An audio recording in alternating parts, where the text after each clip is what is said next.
Last year's Tokyo Games were the lowest rated Olympics on record in the US. The Winter Games usually do even worse. The first batch of ratings are in. In Australia, the reality TV series Married at First Sight on Channel 9 had nearly twice as many viewers as Channel 7's Olympic coverage. And Australia has a smaller time shift from host Beijing to the rest of the world. These are also the first Winter Games where Eurosport is the main rights holder in the UK. The network reportedly paid €1.3 billion for Olympic broadcasting rights across most of Europe in 2015, after it was acquired by Discovery Communications. It sold over-the-air rights to local broadcasters. Yiannis Exarchos is the chief executive of the Olympic Broadcasting Services. He puts it all together. He joins us from Beijing. Good to see you. First of all, sir, whatever else we're going to talk about, congratulations on excellent pictures in UHD with magnificent camera work and technology, which, regardless of politics and regardless of everything else, your technical people and the people who are your professionals have done a superb job so far. Of course, it is only day one, so there's plenty of time for to feel the pressure. But congratulations. Thank you very much, Richard. Thank you for having me, and thank you very much for your kind words. Obviously, it means a lot to us and to the team, especially coming from you. And there's no doubt that these games, as the Games of Tokyo as well, right, are games which are underpinned by technology, especially on the broadcast front and the digital front, because, as we know, we live in times which are extremely exciting in terms of technology. But for us, technology is not the focus. We use technology to tell the stories of the best athletes of the world.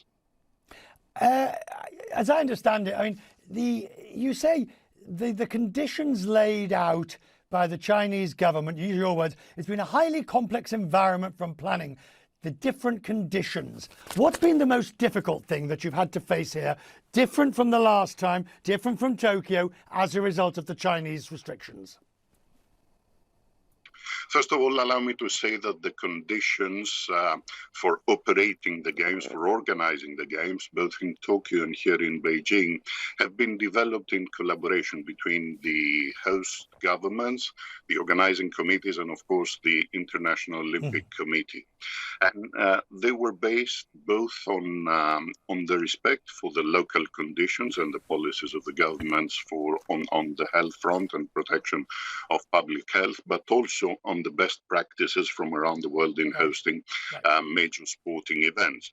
If there's one difference between Tokyo and Beijing, is that in Beijing we are dealing with an environment of zero tolerance to transmission of the disease.